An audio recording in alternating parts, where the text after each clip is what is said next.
진행을 맡은 아나운서 김정원입니다. 반갑습니다.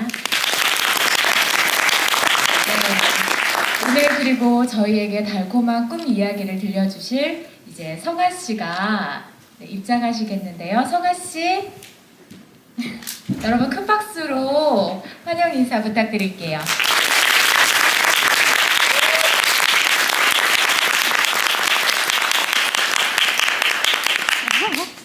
먼저 오늘 이야기를 시작하기 전에 그 성아 씨의 아름다운 그리고 오늘 책 제목과 같은 곡인 드리밍 들어보고 가도록 하겠습니다.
드리밍 연주해 주셨는데 곡 설명 간단하게 부탁드릴게요.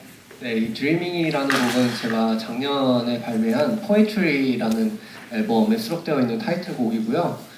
이번에 제가 낸 드리밍이라는 책과 제목도 같고 또 이 곡 또한 꿈에 대한 이야기를 담은 곡이라서 제가 첫 곡으로 연주를 해봤습니다. 네, 성화 씨 첫 책이에요. 네. 지난 아티스트로서의 17년간의 삶이 책을 읽어보면 고스란히 담겨져 있는데 이 집필하는데 1년이란 시간이 걸리셨잖아요. 맞습니다. 이 1년이란 집필 기간 동안 여러 가지 심경이 드셨을 것 같아요. 첫 그 글자를 써내려가기까지에도 막 굉장히 많은 시간이 걸리셨을 것 같기도 한데 어떠셨어요? 일단 제가 처음에 책을 쓰기로 했을 때 내가 과연 책을 쓸 수 있을까라는 의문이 좀 많이 들었던 것 같아요. 아무래도 지금까지 저는 음악만을 해왔고 또 이런 글을 쓰는 일을 해본 적이 없기 때문에 제가 온전히 저의 이야기를 글로써 담아낼 수 있을까라는 고민을 좀 많이 했었는데요.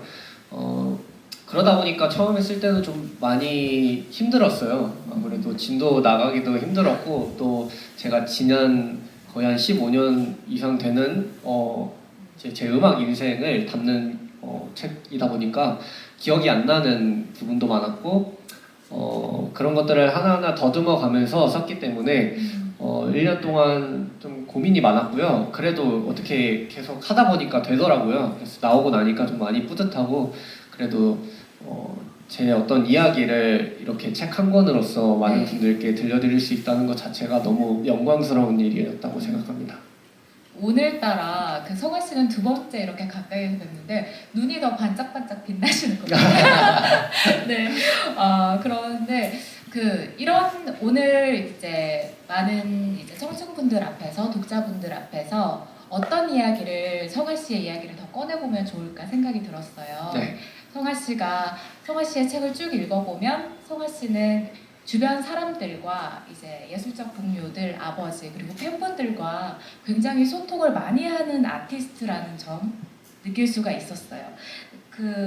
그거를 쭉 느끼면서 이제 성화 씨가 음악적 성장을 하면서 느껴왔던 인연들, 중요한 인연들에 대해서 이야기를 해보면 좋을 것 같은데 첫 번째로 아버지가 계시죠? 네. 네.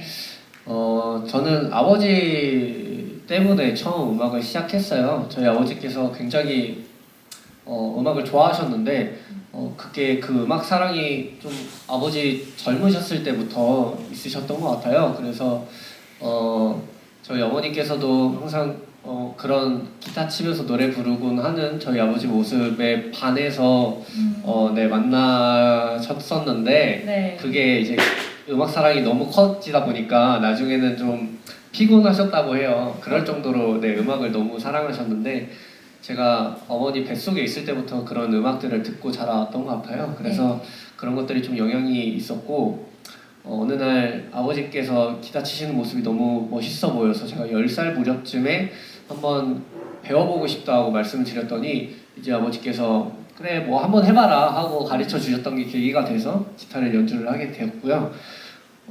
이제 제가 기타를 처음 시작하고 나서 금방 포기할 줄 아셨나 봐요. 워낙 이제 좀 진입 장벽이 높은 악기다 보니까 특히 그때의 저는 좀 어렸을 때라 네. 손도 고사리만큼 작았었고 그리고 이제 기타줄을 운지를 하다 보면은 좀 통증이 동반이 되다 보니까 네, 그런 점 때문에 어렵지 않을까 생각을 하셨던 것 같아요. 굳은 살을 배기시면서도 계속 놓지 않으셨던 거예요? 네, 때? 그때 제 기억으로는 네. 손이 아파서 힘들었다는 기억은 남아있지 않아요. 그런 걸 보면은 제가 손이 아픈 것 이상으로 기타를 너무 좋아했기 때문에 지금 그렇게 제가 생각을 하게 되는 것 같고요.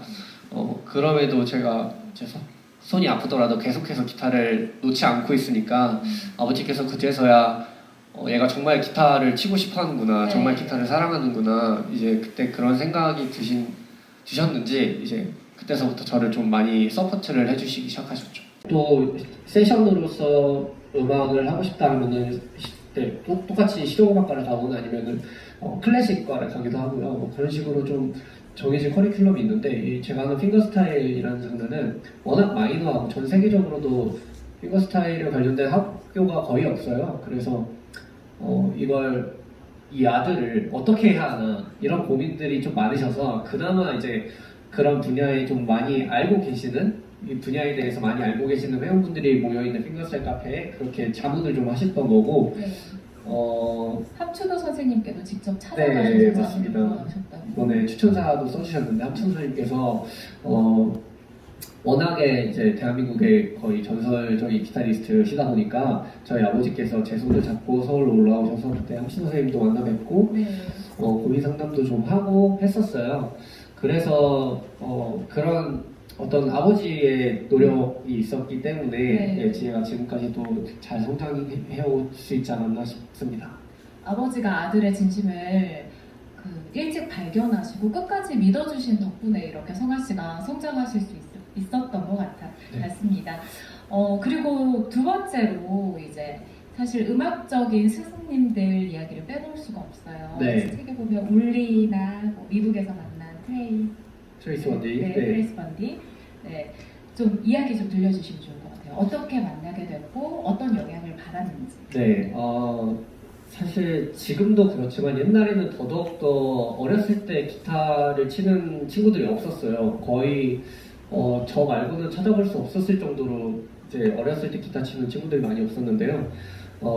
이제 제가 좀 일찍 시작을 했고 이제 그런 연주하는 영상들을 유튜브라는 데 올리다 보니까 그 곡의 원곡자 분들께서 항상 봐주세요. 그러다 보면은 이렇게 어린 친구가 내 곡을 치네? 라는 생각이 드시기 때문에 메일을 주로 이제 보내주시거든요. 네. 그 중에 한 분이 이제 울리셨고, 울리는 이제 독일의 기타리스트신데 원래 클래식 전공을 하셨어요. 그러다가 중간에 필더 스타일로 전향을 하셔서 활동을 하시던 분이셨는데, 제가 울리의 곡을 너무 좋아해서 한 곡 연주해서 유튜브에 올린 적이 있었는데 그 영상을 보시고 저한테 메일을 주신 거예요. 네. 언젠가 한번 만날 수 있으면 좋겠다, 만날 기회가 있으면 좋겠다라고 메일을 주셨는데 정말 신기하게도 그때 이후에 내한 공연을 오셔가지고 제가 그분 공연에 게스트로 나가서 연주를 같이 한 적이 있어요. 그때 이후로 인연이 계속 쭉 이어져 와서 제가 오랫동안 연주해왔던 레이쿠드라는 기타 회사랑도 울리님께서 연결을 해주셔서 제가 그 독일의 레이쿠드 브랜드에게 엔도저를 받게 되었고 또 독일에 공연에 갈 때면은 이제 항상 울리와 함께 공연을 다니곤 했고요. 제가 처음 해외를 나가게 되었던 공연도 이제 프랑크푸르트 뮤직 메세라고 네. 독일에서 열리는 그때는 남쇼보다 더 컸던 좀 굉장히 컸던 악기쇼였는데 네.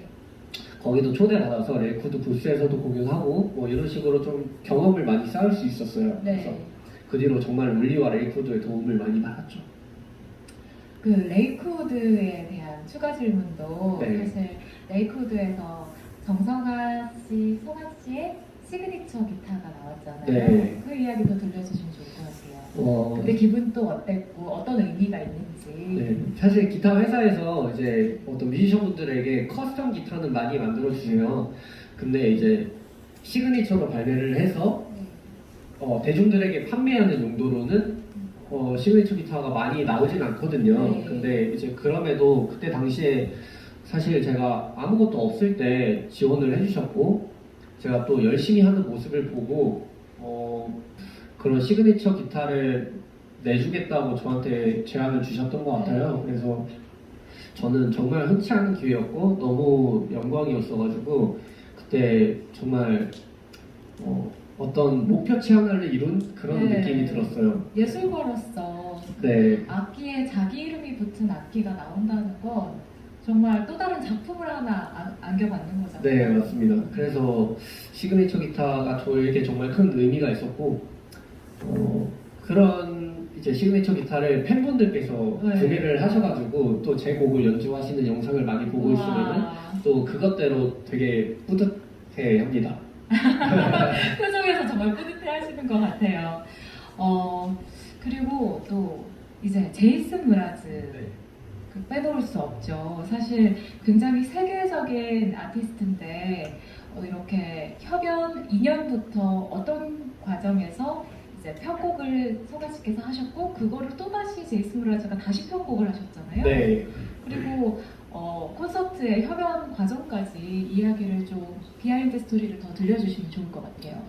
일단 제가 제이슨 브라즈와 처음 인연이 닿은 거는 사실 제가 제이슨 브라즈의 I'm Yours가 우리나라도 그렇고 전 세계적으로 굉장히 핫했었던 시기가 있었는데 그때 제가 그 곡을 편곡을 해서 올렸었어요. 근데 저는 당연히 제이슨 브라즈가 제 영상을 볼 거라고 상상도 못했죠. 근데 미국 어떤 라디오에서 제이슨 브라즈가 제 얘기를 하는 거를 팬분께서 들으셔가지고 저한테 알려주셨었어요. 그때 제이슨 브라즈가 동양의 어떤 꼬마가 자기 곡을 연주하는데 그 연주가 너무 좋아서 자기가 역으로 이거를 카피를 해서 연주하면서 공연을 다닌다라는 얘기를 라디오에서 한 적이 있었어요. 네. 그걸 듣고 제이슨 브라즈가 나를 아는구나 라고 생각을 했었는데 그때는 이제 한국인인지도 몰랐고 그냥 아시안 어떤 꼬마라고만 알고 계셨던 거예요. 그때 나이가 몇 살이셨어요? 그때 중학생 때였던 걸로 기억합니다. 근데 그 이후로 내한 공연을 오셨었는데 그때서야 제가 한국인인 걸 아신 거예요. 한국에 오고 나서. 그래서 그때 급하게 공연 주최 측에 이제 부탁을 해서 혹시 얘를 게스트로 세울 수 있냐라고 물어보셨는데 제가 아쉽게도 그때 일본 투어 중이었어가지고 기회가 닿지 않았어요. 그래서 그때는 첫 만남이 이루어지지 못했는데 그 몇 달 뒤에 서울에서 굉장히 큰 공연을 한 번 더 가졌었는데 그때는 다행히도 이제 미리 연락을 주셔가지고 네. 제가 섭외가 되어서 함께 공연을 할 기회를 잡았습니다. 그래서 그때 정말 감사하게도 정말 잠실에 있는 큰 경기장에서 네, 공연을 같이 했었고 지금도 누구와 한 콜라보레이션이 가장 기억에 남냐 하면은 늘 제이슨 브라즈가 첫 번째로 나오는 만큼 정말 좋았던 기억인 것 같습니다. 네, 그때 나이가 중학생 때였는데 사실 얼마나 성실하고 물론 재능도 빛났겠지만 얼마나 성실하게 음악을 했으면 네. 그렇게 외국 아티스트들 기타 회사까지 퍼지는 데에서는 이유가 있었을 것 같아요. 그러니까 책을 쭉 읽어보면 정말 성실함이 너무 묻어 계셔서 제가 처음 뵀을 때 MBTI 뭐예요? 물어봤었어요. INFJ라고 하시더라고요. 역시 J들. 네. 제이슨 브라즈를 만나기까지 유튜브에 업로드된 동영상 숫자가 뭐 정확히는 아니더라도 대략 얼마 만에 한 번씩 성실하게 음악을 업로드했는지. 제가 지금은 한 1, 2주에 하나씩 올리고 있지만 네. 그때 당시에는 거의 한 2, 3일에 하나씩 올렸어요.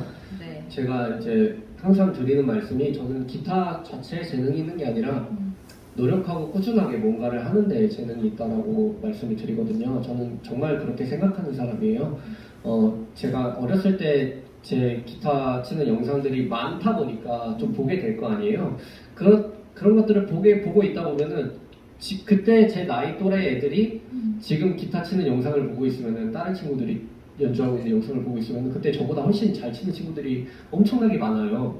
그런 것들을 보면은 저는 기타에 재능이 있는 건 아닌 것 같다는 생각이 들었고 그럼 내가 어떤 거에 재능이 있을까 하면은 항상 꾸준하게 뭔가를 했고 그리고 영상도 이제 유튜브 영상 항상 2, 3일 하나씩 꾸준히 올리면서 유튜브 채널 성장에 있어서도 좀 큰 발판이 되었었고 그런 것들을 포기하지 않고 네. 항상 늘 언제나 하고 있는 그 마음가짐, 그 자세가 저는 그것 자체는 흔하지 않다고 생각해요. 네. 그래서 저는 그런데 조금 재능이 있을 거라고 생각했고 그런데 제 어떤 조금이지만 작은 성공의 비결이 있지 않나 싶습니다. 정말 공감하는 바예요. 우리도 모두 유튜브 한 번씩은 시도해보신 분들 많으실 거예요. 저도 그렇고. 그런데 사실 2, 3일에 하나가 아니라 일주일에 하나 올리는 것도 굉장한 성실함이 필요한데 그거를 이런 오랜 시간 동안 멈추지 않고 해오셨다는 게 너무 대단하고 또 저희가 이 얘기도 안 듣고 넘어갈 수가 없어요. 성아 씨 이름이 걸린 아시아 기타 대회가 열렸었잖아요. 그 얘기 좀 해주세요. 네, 그거는 제가 아마 고등학생 때로 기억하고 있는데요. 제 이름을 걸고 싱가포르에서 기타 대회를 제안을 해주셨어요. 네. 그래서 공연을 간 김에 기타 대회도 함께 열고 제가 심사위원으로 참석한 적이 있는데 제 이름을 걸고 기타 대회를 연다는 것 자체도 굉장히 생소했고 그리고 거기 제가 심사위원으로 어떤 사람들의 연주를 평가한다는 것 자체가 좀 네, 신기했던 것 같아요. 네. 그래서 그때는 좀 많이 굉장히 많았고 2,000석이 꽉 찼다고 하셨죠? 네, 그때 좀 얼떨떨했는데 네. 그래도 정말 많은 분들께서 이제 기타 대회에도 참여를 해주셨고 정말 많은 실력자분들께서 계셨어가지고 네. 저도 눈과 귀가 굉장히 즐거웠고 네. 네, 또 그런 분들에게 그 대회가 어쩌면 하나의 기회일 수 있잖아요. 네. 제가 그런 기회를 이렇게 만들어 드렸다는 것에도 의의가 있는 것 같아요. 근데 기타 대회가 우리나라가 아닌 싱가포르에서 열린 것도 좀 특이한 점이에요? 제 구독자 팬층 대부분이 이제 동남아 쪽에 많이 계세요. 제가 공연을 코로나 이전에 자주 다녔을 때는 거의 동남아 위주로 뭐 베트남, 싱가포르, 말레이시아, 인도네시아, 뭐 태국 뭐 등등 굉장히 많은 나라가 있는데 그런 국가들 위주로 다녔어요. 그러다 보니까 그쪽에 팬분들이 좀 많이 계셨고 네. 그쪽에 기타 치시는 분들이 또 굉장히 많아요. 많으세요. 네. 그래서 기타를 사랑하시는 만큼 제 연주도 많이 찾아주시는 분들이었고 그래서 제가 그쪽에서 처음 네, 대회를 열 수 있는 기회를 가지게 됐습니다. 네, 또 한 가지 여쭤보고 싶은 게 오늘 오신 분들 연령대가 좀 낮은 편이세요. 그러면 많이들 유튜브에서 보셨을 것 같아요. 성아 씨의 페르소나가 한계가 아니라는 걸. 그래서 굉장히 본 메인 유튜브를 보면 굉장히 아름답고 신비주의고 굉장히 서정적인 미소년의 느낌을 느낄 수가 있고 또 성아 씨가 이제 팬분들이랑 실시간 소통을 받고 정말 깜짝 놀랐거든요. 처음에 같은 사람인지 아닌 줄 알고 동명이인이 따라서 유튜브 만들었나 보네 하고 나갔었어요. 그런데 그 보면은 막 주식 얘기하시고 막 카카오에서 지금 이제 물려 계신 얘기하시고 뭐 코인 얘기하시고 하는 거 보면서 굉장히 되게 팬들과 되게 유명한 아티스트면은 거리를 유지할 법도 한데 굉장히 소탈하고 어떤 아우라를 자기가 다 지우는구나 그러면서 친구들처럼 소통하고 그런 소통 과정 안에서 또 음악을 만들어내고 네. 하는 보면서 저래도 되나 싶기도 했는데 어떠세요? 되게 자신을 오픈하는데 굉장히 자유로우신 것 같아요. 저는 일단 제가 지금껏 유튜브 채널을 통해서 이제 항상 연주 영상만을 업로드를 해왔다 보니까 네. 제 의도와는 다르게 신비주의의 이미지가 잡히더라고요. 저는 전혀 그럴 의도가 없었고요. 그냥 말없이 기타 치는 게 주 컨텐츠다 보니까 제가 중간중간에 뭐 공연 홍보 스피치라던가 이런 것들을 올리면 얘가 말도 하네? 말도 할 줄 아는 애구나 이런 댓글들이 좀 많이 달렸어요. 그래서 물론 장단점이 있겠지만 과연 이게 내가 원하는 방향성이 맞나? 라는 의구심이 어느 날 갑자기 들었고요. 네. 근데 그때 제가 들었던 생각이 내가 자주 보게 되는 유튜버나 아니면은 자주 뭐 찾게 되거나 좋아하게 되는 가수분들이나 다른 뮤지션분들을 보면은 팬분들과 굉장히 가깝게 소통하고 또 그런 어떤 먼 거리에 있는 신비주의 같은 이미지를 가진 사람이 아니라 나랑 좀 친한 느낌이 드는 그런 사람을 되게 자주 본다는 생각이 들었어요. 그래서 나도 말하는 거 좋아하고 팬분들과 함께 소통하고 싶다라는 생각을 좀 평소에도 많이 했는데요.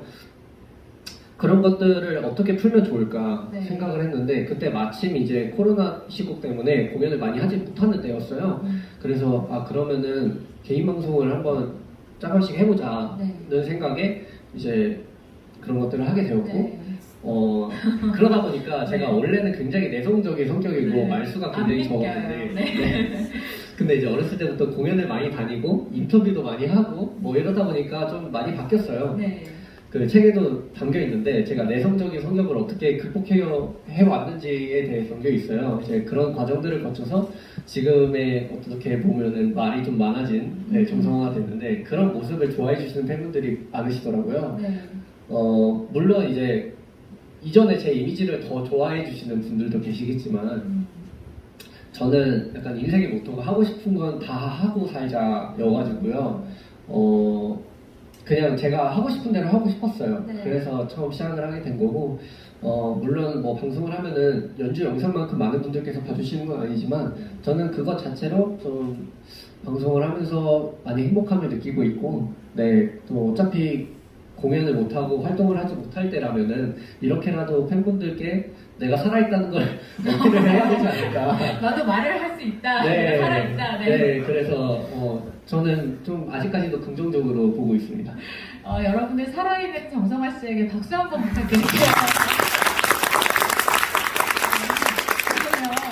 하던 찰나에 호시국이 끝나고 나서 이제 연락이 오게 된 건데 네, 그때 이제 드디어 왔네. 드디어 와서 네. 그렇게 해주실 수 있냐라는 제의를 받아서 물론 뭐 페이도 많이 못 받았고 그리고 굉장히 좀 빡빡한 스케줄이었어가지고 힘들긴 했지만 어찌됐든 이런 프로그램에 출연을 하게 되면은 제 팬분들도 TV에서 나오는 제 얼굴을 보시고 너무 좋아해 주시거든요. 네. 그래서 그런 부분도 좀 결정에 있어서 큰 도움이 됐고 그리고 항상 이렇게 가수분들과 함께 하는 것도 너무 즐거운 일이었어가지고 좀 흔쾌하게 하겠다고 했던 것 같아요.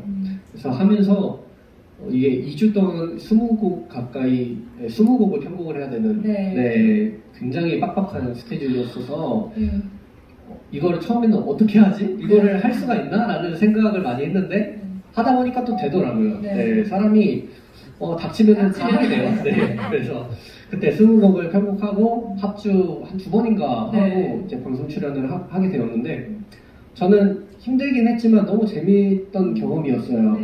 제가 평소에 만나뵙고 싶었던 가수분들도 만나뵐 수 있었고 또 제가 콜라보 작업도 많이 하고 있지만 어떤 제가 독주를 주로 하는 사람이기 때문에 합주를 할 경험이 많지는 않아요. 근데 이 합주를 할 때면은 항상 굉장히 즐거웠거든요. 그래서 그 합주 경험도 저에게 굉장히 큰 의미로 다가왔고 그래서 이 비기너기 촬영 자체는 너무 재밌었습니다. 그래서 지금 계속 방송이 되고 있는데 그것들을 보시고 저를 몰랐던 분들도 저를 알게 되시는 분들도 계셨고 또 이제 제 팬분들 또한 항상 그 방송을 보시고 찍어서 올리신다든가 아니면 캡처를 해서 뭐 팬카페에 올리신다든가 하시는 걸 보면은 출연하기 잘했다 싶은 마음이 있습니다. 최근 나왔던 방송 중에서도 굉장히 재미있는 방송이 제가 개인적으로 있었어요. 성화 씨의 KBS 라디오에 나가셨잖아요. 그런데 그 저희 출판사 이제 마케팅 팀장님께서도 정화 씨 굉장히 본질적인 질문 해주셔서 감사해요. 네? 무슨 본질적인 질문이요? 했더니 어저께 KBS 라디오 갔다 왔는데 성화 씨한테 뭐 집이 몇 평이냐, 막 유튜브 수익 얼마냐, 이거 부자네, 막 이렇게 해서 부동산 아저씨 앉아 계신 줄 알았다고 성화 씨한테 너무 미안했다고 하시는데 좀 궁금해요. 집이 몇 평이에요?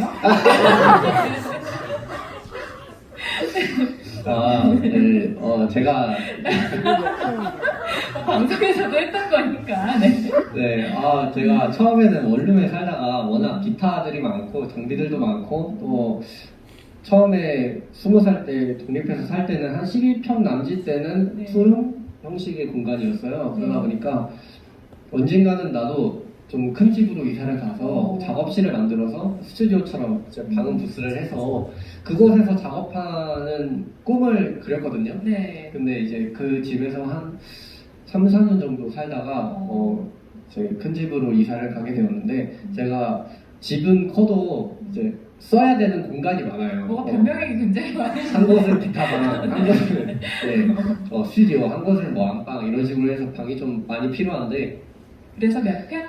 40평대에 살고 있어요. 항상 사람들이 물어보시면은 혼자 사는데 너무 크지 않아? 하시는데 사실 저한테는 딱 좋다고 느껴요. 딱 좋다고 느껴요. 그래서 집은 크긴 하지만 제가 다 필요로 하고 있기 때문에 저는 고양이랑 함께 살고 있어서 그렇게 외롭지도 않고 좋습니다. 제가 그 얘기를 듣고 너무 그 대답하는 성화 씨가 귀여우셔가지고 제가 오늘 장난을 쳐봤어요, 여러분. 제가 너무 미안하지 않게 박수 한번 주세요. 마지막 질문 하면 좋을 것 같아요.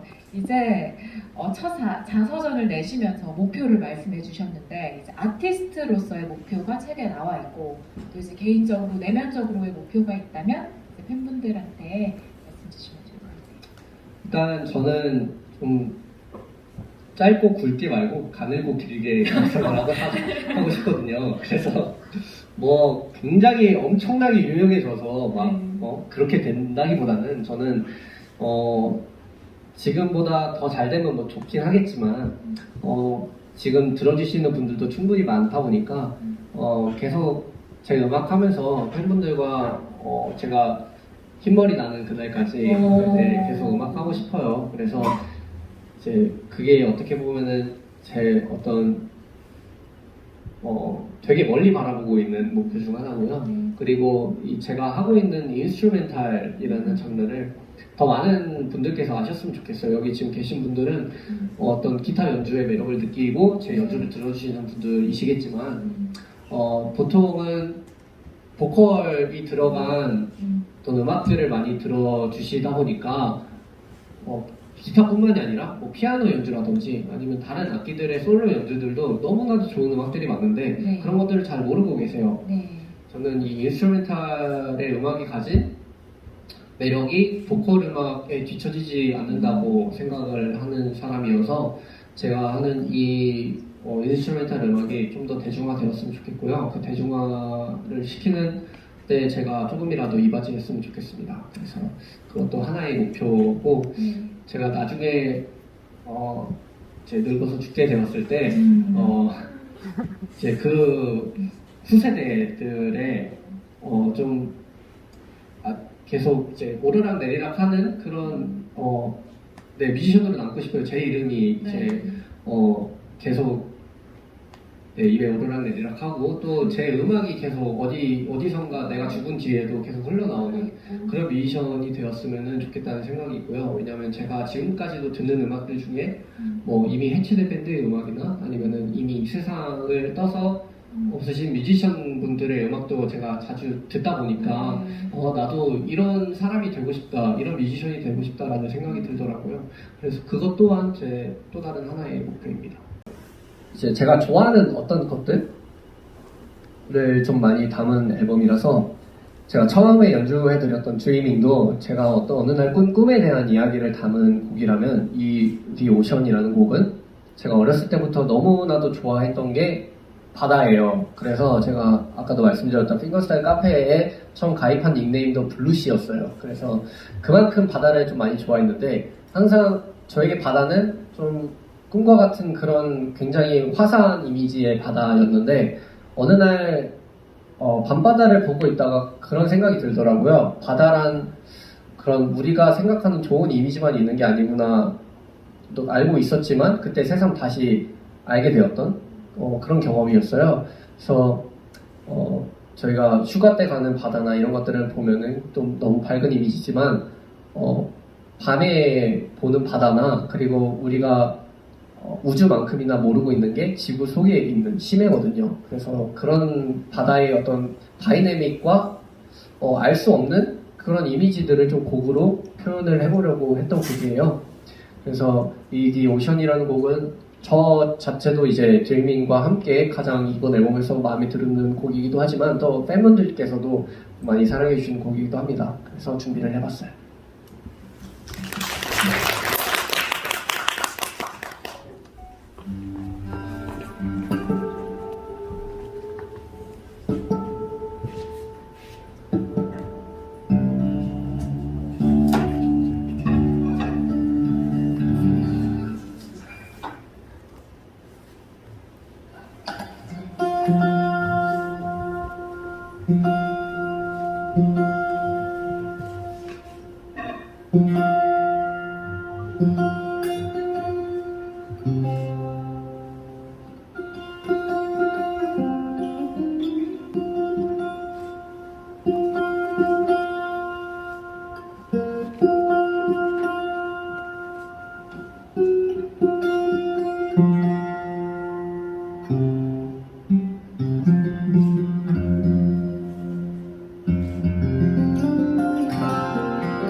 곡이 가진 어떤 중압감 같은 게 중력과 함께 잘 어울리겠다는 생각에 그래비티라고 짓게 되었던 건데요.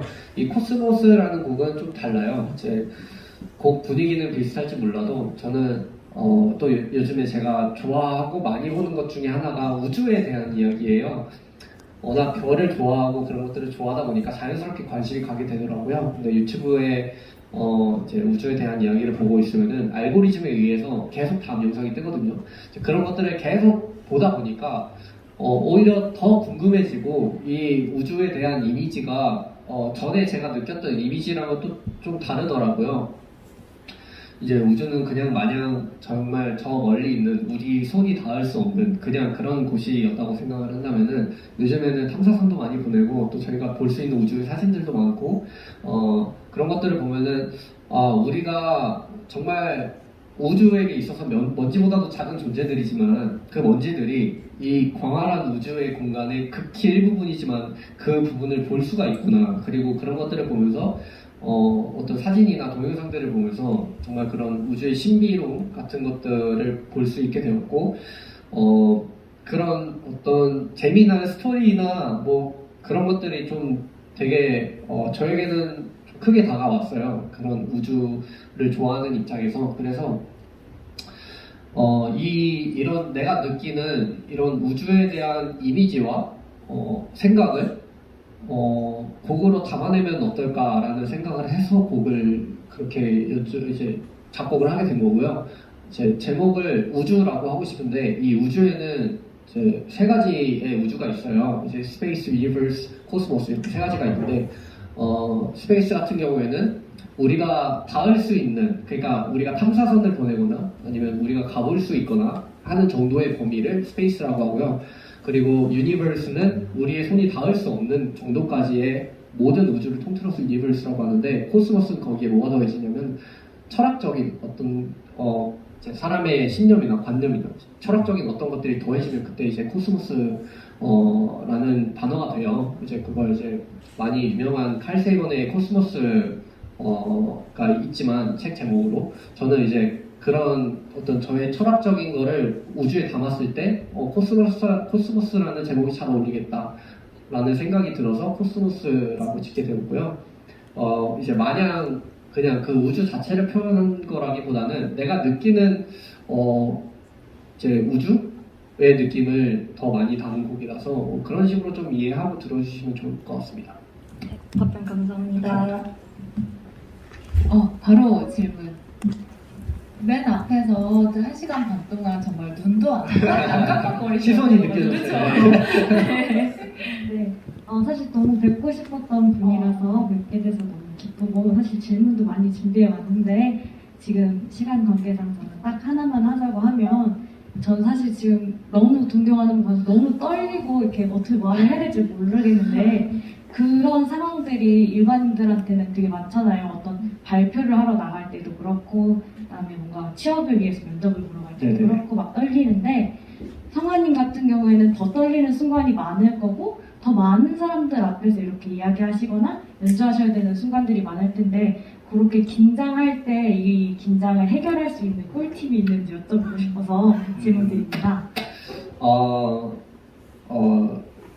정말 좀 어떻게 보면 중요한 질문을 하셨지만 도움이 되어드리진 못할 수도 있어요. 왜냐하면 저는 어렸을 때부터 기본적으로 좀 무대 체질이었거든요. 그래서 이제 초등학생 때부터 공연을 많이 해오다 보니까 이제 그때 처음 공연할 때도 그렇게 많이 안 떨었어요. 네, 그래서 제가 핑거스타일 카페에 처음 이제 가입을 해서 이제 활동을 하기 시작할 때 이제 그 카페에서 이제 주최했던 지하철 공연이 있었는데요. 처음에는 을지로 쪽에서 하다가 나중에 이제 정각 쪽에서 했었는데 그때 그 동호회 분들이랑 공연을 좀 어렸을 때부터 많이 했어요. 근데 그때서부터 느낀 게 좀 어느 정도 긴장하는 감은 있지만 막 엄청 떨어서 연주를 못한다거나 하는 적은 거의 없었고요. 근데 또 주변에 많은 다른 기타리스트 분들 보면은 정말 정말 너무 잘 치시는데 집에서 그냥 연주할 때랑 이제 공연 무대에 섰을 때랑 완전히 다른 경우가 있어요.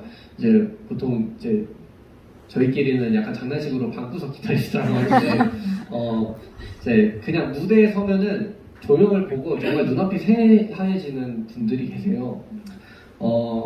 이제 저는 그분들이랑 완전히 그냥 그 뭐랄까 타고난 성향 자체가 달라서 어렸을 때부터 긴장을 하거나 떨렸던 적이 많이 없고 그리고 제이슨 브라질 때 같이 공연했던 데가 정말 어마무시한 사람들이 왔었는데도 그렇게까지 긴장을 많이 하진 않았던 것 같아요. 근데 항상 이제 그런 식으로 질문을 많이 하시면은 저는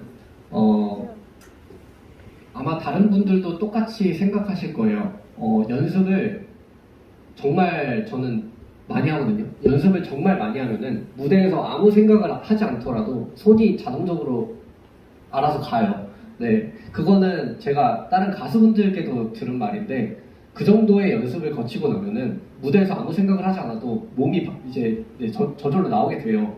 그런 정도의 노력이 저는 필요하지 않을까 생각합니다. 그래서 그런 어떤 공연이나 면접이나 그런 중요한 자리가 있을 때에도 그런 반복적인 어떤 훈련이 우리에게는 그런 반복적인 훈련을 거쳐서 의식을 하지 않더라도 저 같은 경우에는 이제 머슬 메모리가 있기 때문에 손가락이 알아서 움직이는 그런 경험을 많이 해봐서 네, 좀 반복적인 훈련이나 연습이 필요하지 않을까 저는 생각합니다.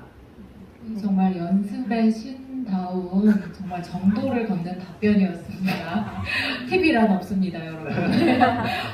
다음 질문 해주실 분 있으실까요? 저기도 양쪽에 네. 일단 먼저 들어주신 분 저기 뒤에 갔다가 앞으로 갈게요. 하고 싶은 질문은 제가 이제 성화님을 알게 된 게 이제 유튜브에서 커버곡을 이제 접하고 제가 이건 진짜 뭔가 진짜 사람이 한 연주인가 싶을 정도 너무 완벽하고 되게 진짜 퀄리티가 높아가지고 그때부터 이제 구독을 시작해서 이제 계속 지금까지 이제 본점이랑 분점이랑 둘 다 챙겨보고 있거든요. 근데 이제 그런 이제 커버곡에 대해서 좀 궁금한 게 있는데 아까 이제 토크 하실 때도 말씀하셨지만 되게 이제 그 주기적으로 계속 많은 영상을 올려오셨잖아요.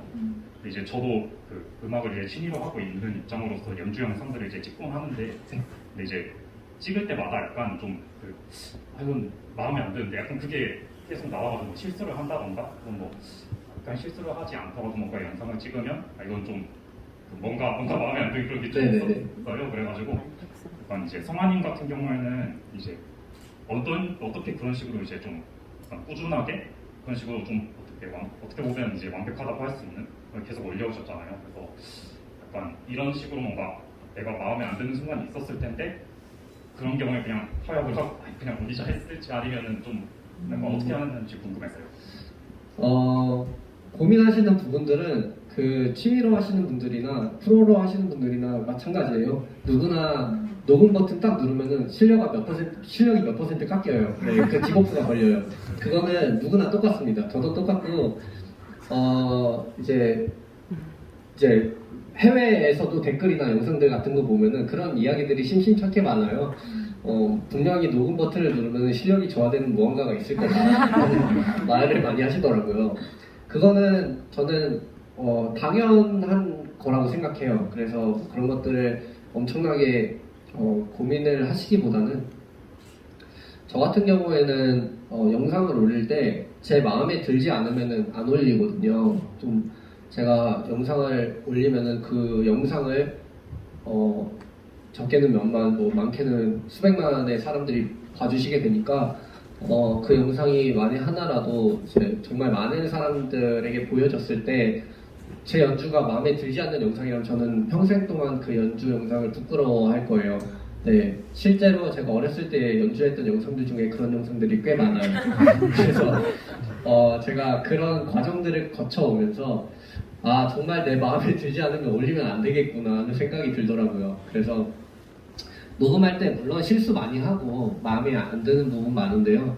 그만큼 시간을 더 투자해서 완벽할 때까지 저는 하는 편입니다. 그래서 그런 것에 시간을 많이 들이고 좀 힘든 것에 좀 너무 연연하지 않으셨으면 좋겠어요. 그 틀리거나 실수하거나 사람이니까 실수하고 그런 것들은 당연한 거거든요. 저도 공연할 때 실수 많이 하고 근데 그런 것들에 비중을 두면 안 된다고 저는 생각하고 내가 원하는 연주가 되었나 그러니까 내가 이 곡을 통해서 표현하고 싶은 것들을 표현할 수 있었냐가 더 중요하다고 생각합니다. 그래서 뭐 녹음이나 공연 같은 거 만약에라도 하실 때 그런 실수나 이런 것들에 너무나도 연연하기보다는 그냥 그 무대나 그런 것들을 즐기고 오는 게 더 중요하다고 그런 마인드를 가지고 하는 게 더 중요할 것 같습니다. 감사합니다.